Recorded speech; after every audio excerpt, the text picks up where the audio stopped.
Good day. I am your host, Devania Apolonio. My guests are Abigail Williams and Monali Aspinall. Today, we're gathered here to talk about gender inequality and women's rights. Monali, can you please introduce yourself? Hi, my name's Manali Aspinall. I'm 24. I'm currently pursuing a bachelor's degree in psychology and human resource management. I'm a big advocate for women and children, young people, and mental health, and I'm super excited to be here and share my thoughts with Devani. Thank you. Abigail, can you introduce yourself? Hi, my name is Abigail Williams. I am 17. I'm currently pursuing my associate degree in paralegal. I recently graduated high school, so I'm not there yet, but I am actually employed as a paralegal already, so it's a good thing, right? And like the lovely young lady here said, I am very much of an advocate for women's rights and gender equality. Gender equality is crucial for a fair and just society. Discussing gender roles, rights, and opportunities can help break down the stereotypes and promote equality for all genders. So, my first question would be for you, Miss Williams. What is gender equality and why does it matter? So, gender equality is basically whereby the rights, the responsibilities, and the opportunities for individuals are not based upon their gender or their ethnic group and many more. It's about equalizing society. It's important because the ultimate goal is for a peaceful world, right? And we can't have peace with categorizing or to say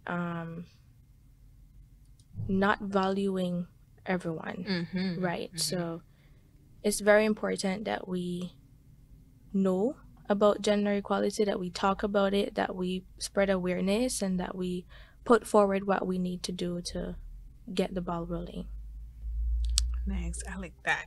So, my second question to Miss Aspinall. How does gender inequality show up in schools, sports, or media? Inequality shows up from the bottom all the way up to the top. It it usually starts with the way that um, girls and boys, women and men are portrayed in media, the things that society tells you you shouldn't do, the way you should present yourself.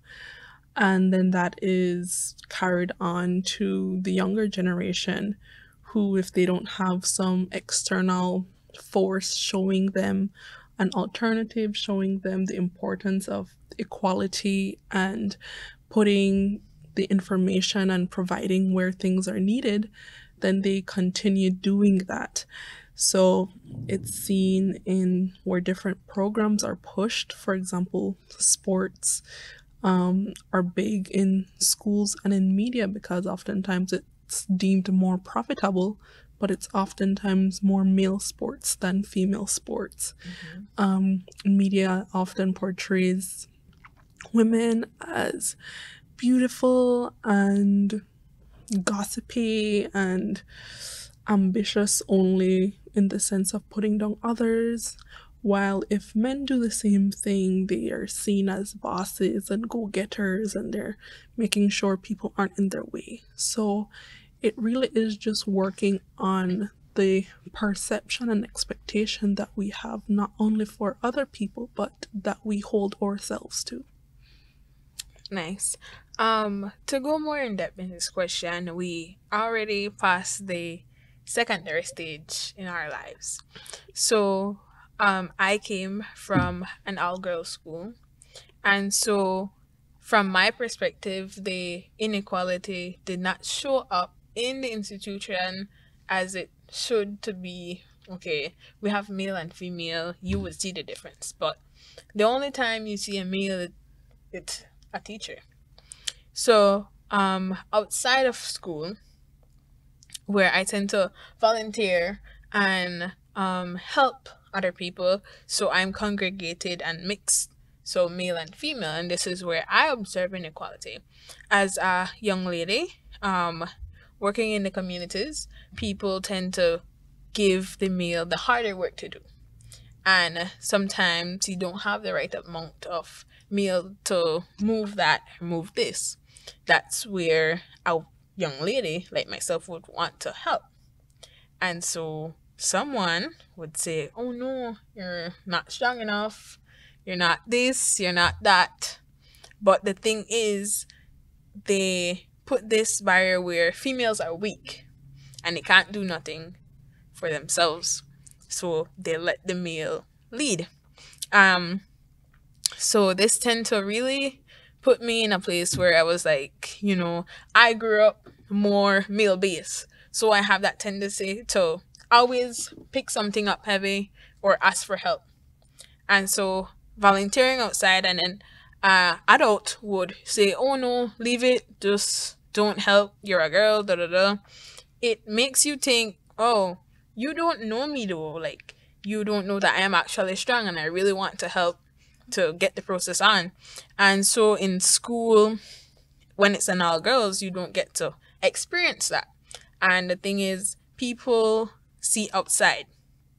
So, in media, is there anything specific you seen common or constantly happening in media? In media, I've seen a lot of times that men, just speaking about police specifically, are often shown to be very like aggressive and forward and violent. And at some point we decided that, that's just what men do, that's just what boys do. And we've decided also that it's a testament to like their manhood. Like, yes, they're supposed to be like that, and if they aren't like that, something's wrong with them, and that's how they're supposed to show their emotions. Whereas if a woman got on media and was aggressive and violent, and not even like physical violence, maybe just a very forward woman, maybe a woman in politics or something like that, there's already the talk of, oh, she wants to be masculine and she wants to take a man's place and she's not doing feminine things.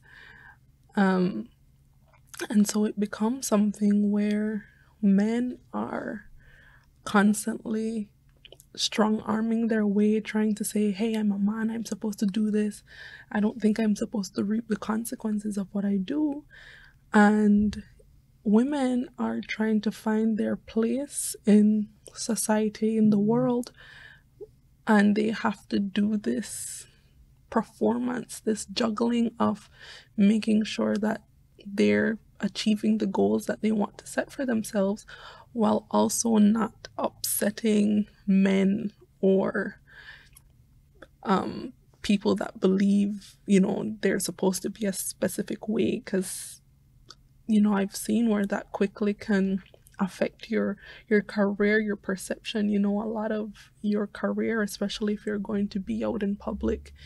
How people look at you is important, and the way that people's perceptions are, it's finicky, it changes every day. It can change literally based on the weather, on what you're wearing, on what you say. So media has been pushing this since media has been a thing, since TV has been introduced, since before then radio. So sometimes I often have to ask myself, when are we going to step into 2024 and make the change? At this point, 30 years ago, people thought we were going to have flying cars. So I want to discuss gender roles in the workplace, Miss Williams.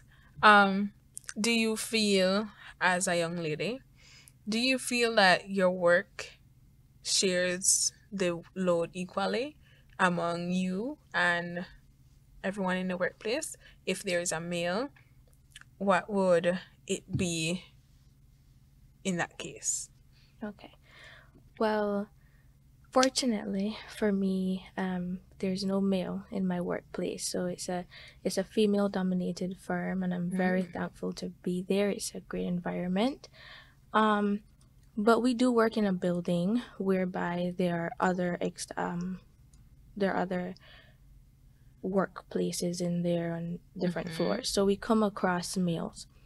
Um, for some reason, it's not more so the dominance, Mm-hmm. but it's more of the way that they carry themselves and the stigma that they believe that they are superior.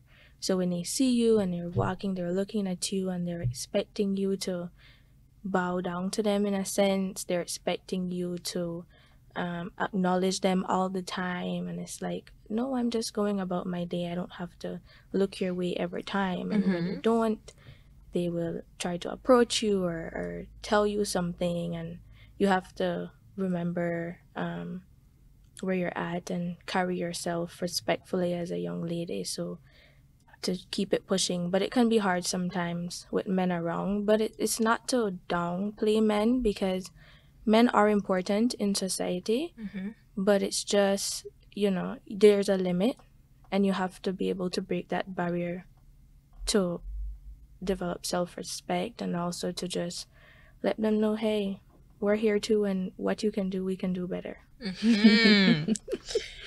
So, what are some ways that boys and girls can support each other to promote more equality? To let us know that, okay, you're a girl, you're a boy. How can you support each other to be equal? Um, One of the ways I can think of, I think a great way to start doing that as girls and boys is by sharing chores. Like we're Mm-hmm. so used to this stigma where women are supposed to do the chores and the men just work and bring in the money and everything's they're supposed to be set there on the table for them when they get home, right? But I think if we start as a from a young age, Mm-hmm. sharing chores, letting men understand that hey, you can help out with this too. You can clean the house as well. You can wash the dishes too. And that will be an amazing way to start to set that framework or that platform to say it's time for a change and it starts from now. Mm-hmm. I think, speaking from being 24 and being in the workplace and my generation, um, just I've seen a tendency where men oftentimes try to appeal to other men, so they want to. I understand like friends and connection, and I totally support that, but they want connection in a way that is detrimental to women. They want to speak down on women, think ill of them, kind of like send across this image that, um, like you said, that superiority of we know better, we do better. They don't know what they're talking about. And oftentimes I've seen, like I said, I study psychology, and a lot of the times that leaks out from insecurities, a lot of maybe they have relationships with their parents, their siblings, workplace. It often trickles down, so maybe they're at work, their boss makes them feel inferior, and so they'll take that maybe to people working under them or to other men and women out in the street, and as a way to uplift themselves, unfortunately. And I think there's a lot of people now, and men, women, boys, girls, that have this mentality of, in order for me to rise, I need you to like fall. Mm-hmm. I need to use you quite literally as like a stepping stone, like Yeah. up. And it has spiraled. It's different. I understand competition, like the bills need to be paid, food needs to be put on the table. I get it. But to the point where I think that's what leaks into gang violence, into people not respecting the sanctity of life, um, believing that if I see you doing better than me, that takes food out of my mouth. Um, And it's really just manifested into something quite dangerous for me. I know I can speak as a woman, walking down the street, men whistling at you and all those things. And I've even seen that, I've compared it, and unfortunately I've seen that it happens more to younger women your age, 14, 15, 16, walking down the street, than it happens to me at 24, which is frightening to say the least. So I think we need to understand that we are experiencing a lot of the same things, that we have more similarities than differences. Yeah. There's this thing where they're like, oh, men, people say that men are very calculating and they think with their head, and women think with their heart, and they're very emotional. But I don't think that if that were the case, I've met a lot of emotional men and calculating women. If that were the case, why are we looking at it as a negative?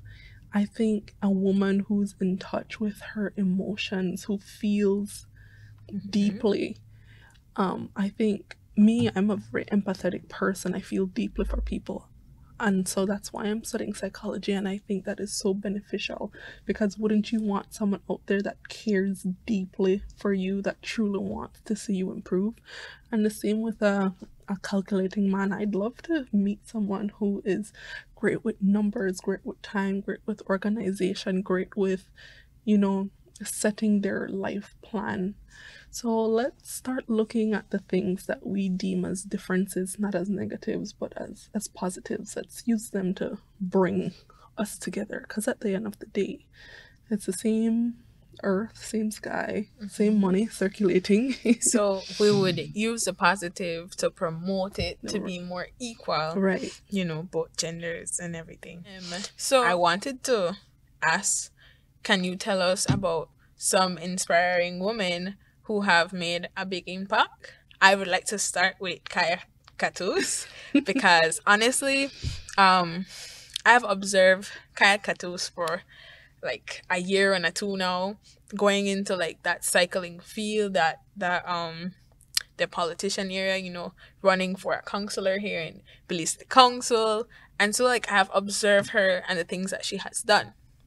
And that's very inspiring for other young women to know, okay, not all man could ride a bike so far and so long and then get first. And so she's like a very big impact I would say to me, because it's inspiring to see, okay, this would be an all-men sport, but among men, there's Kaya Catus, winning these men. And she doesn't bring them down, she give advice, she helps, she cheer them on regardless. And so that's something, that we could use as a positive to promote more equalness.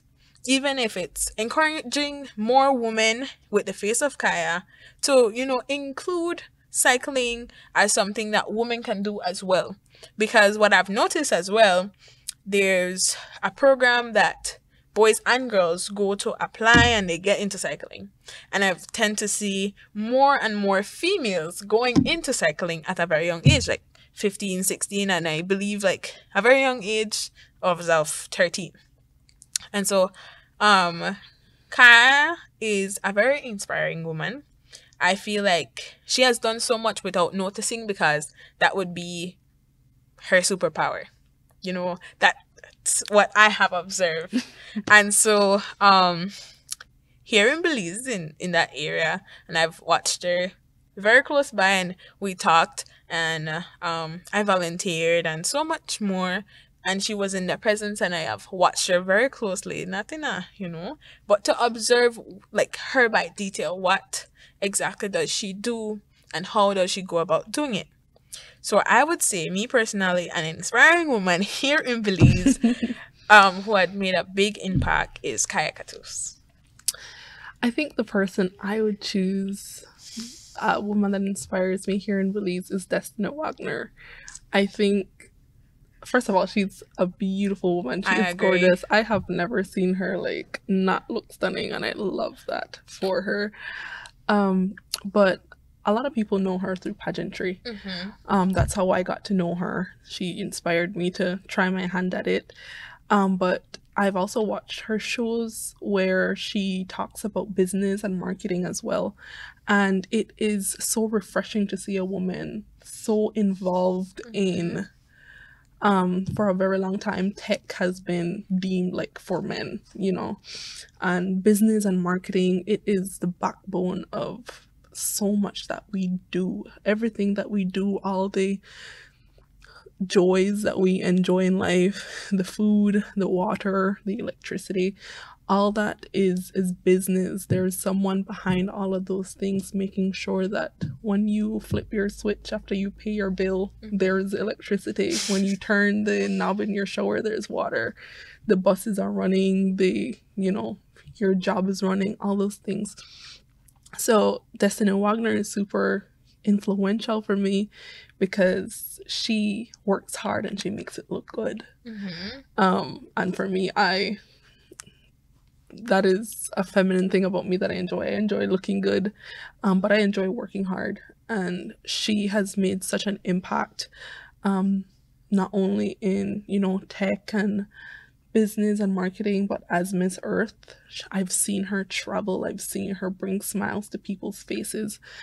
And, I'm sure there's times where she's walking down the street and she might not even notice, she's just going about her life because she's just a regular person some days. And, she probably like had someone talking like, "Oh, I saw Destiny Wagner today," and I know I feel that way. So she's definitely one of the people that inspire her, and I've had the opportunity to meet her in big events and small events, and she is such a joy. She's such a wonderful person, and I am always rooting for her. Okay. For me, I think one woman here, a Belizean woman who always stood out to me, was Dr. Candice Pitts. She is a very, very intelligent woman. I truly admire the way she carries herself. I mean, she's been from a very long time involved in a lot of things, a lot of great things for our community.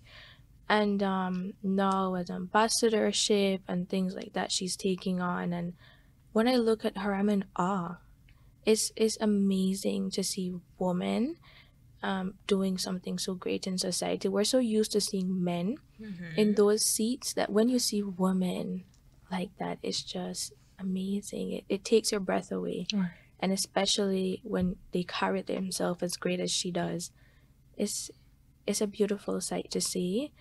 And I'm very, very happy to be a Belizean as well, knowing that we have people like that, being the face of our country, and they're being our voice in other places as well. Definitely, I agree. Yeah. And that's where I would lead to our fifth question, our very last.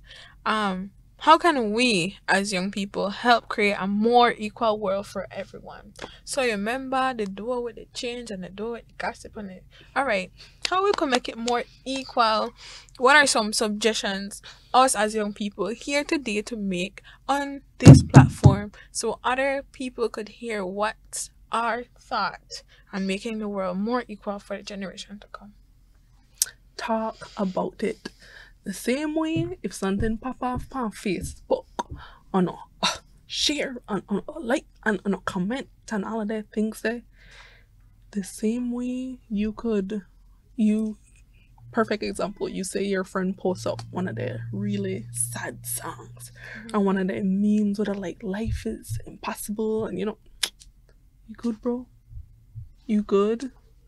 You good? You want? And a lot of the times, these people live really close to each other. Mm-hmm. They live up the street. They go to school together. I can't take a walk up the street, and that is something else that anger and gangs have created, where they can't visit their friends because I live in this side and I can't cross this street, and which is crazy, And so these men, or the society has created these men that are forced to separate themselves, and because they separate themselves, they create this crime, and the crime separates them, and it's just this cycle over and over.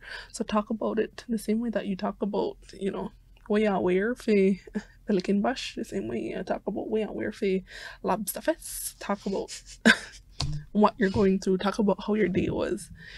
And if you don't want to immediately start jumping into people, there's other ways. Get a journal, write it out. I always tell people, Yeah. paper does not judge you. Paper does not care. And who we got to tell the next page? No Right. problem. Paper does not care. And I understand maybe some people don't feel safe or secure enough to keep something physical expressing their emotions because they don't have privacy and stuff. But write it on a piece of paper and burn it. Write it on a piece of paper and like rip it up, throw it away. I've seen people throw ice into the tub, like you stone ice into the tub or you stone ice into the ground, forget the anger out, cry about it, angry, happy, like cry about it. And there are places I know that the mental health persons, they are overwhelmed with, there's not a lot of people I know. I've recently learned there's only 2 mental healthcare persons, 2 men, and then the rest are women. And that is tough because men like talking to men.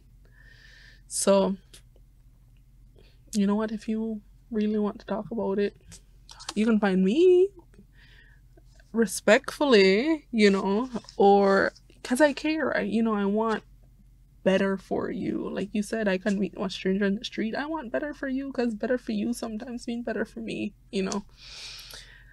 But let's not ignore the things that we see because we see them, we experience them.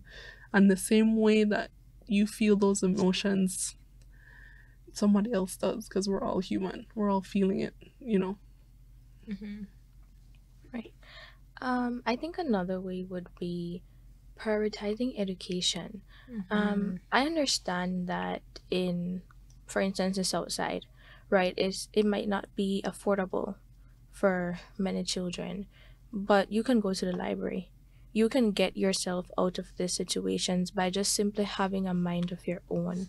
That is so important. A lot of these young men, they fall into intimidation, they get influenced by the older heads who are telling them what to do. And these are people that are coming from that same background whereby they are taught not to be in touch with their emotions. So they're acting based on that and they're making demands and giving you missions to complete, right? Based on that.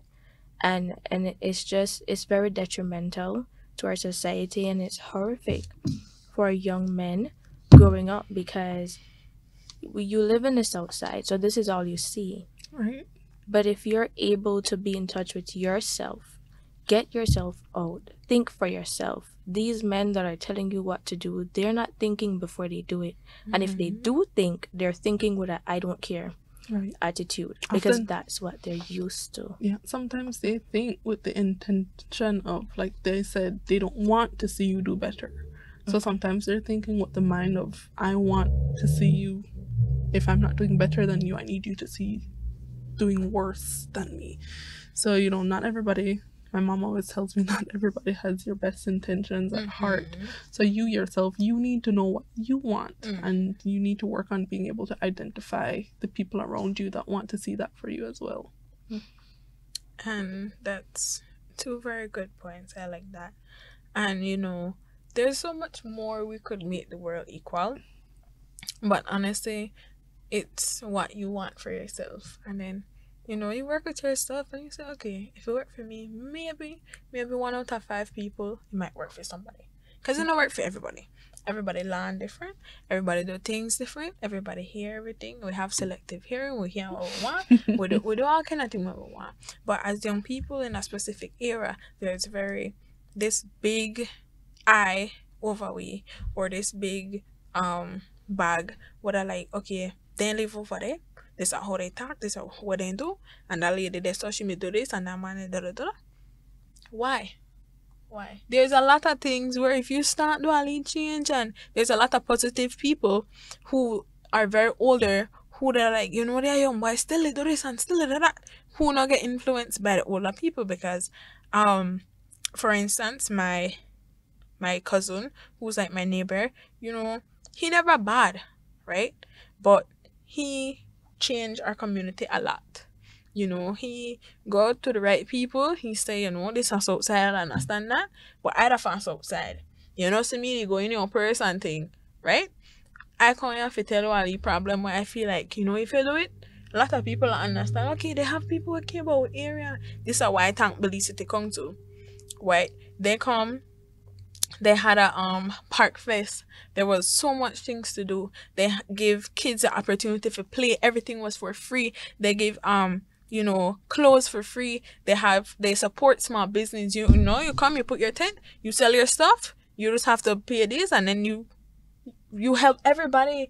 And this is why I myself as a Belize City child advocate for the Belize City Council, I thank them as well for, you know, thanks for taking me in for, you know, helping other communities, not my own. But when I notice, boom, they are appearing in my area, like, okay, this is the right group by the way, right? And they come to you, they be like, okay, this is your area, tell me about it.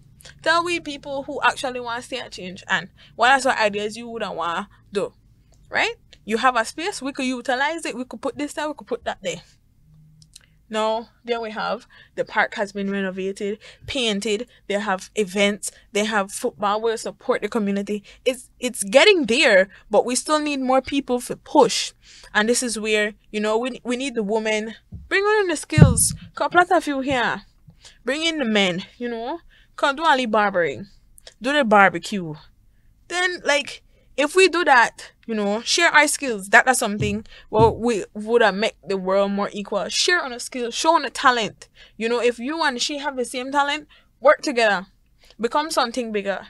But I want to say, oh, I could do this, I could do that, sit down and do nothing. We can't work like that, honestly.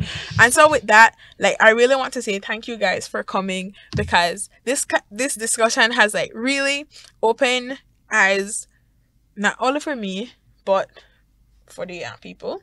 And honestly, I want these young people to understand that, you know, we as the young people still here, we the in the room, we have change. We're here to change it for tomorrow, because we are the future of tomorrow. And so with that, I want to say thank you, Miss Aspinall, and thank you, Miss Williams, for coming here and talking about the gender inequality and women's rights, because at the end of the day, we're women and we're very different in very much ways, but we're working together. And this is an example of, you know, our future. You know, big up Kaya Katus, big up Destiny, you know, that time. Like, I really want to thank them as well, to be very inspiring without knowing, you know. And so with that, until next time, guys, thank you.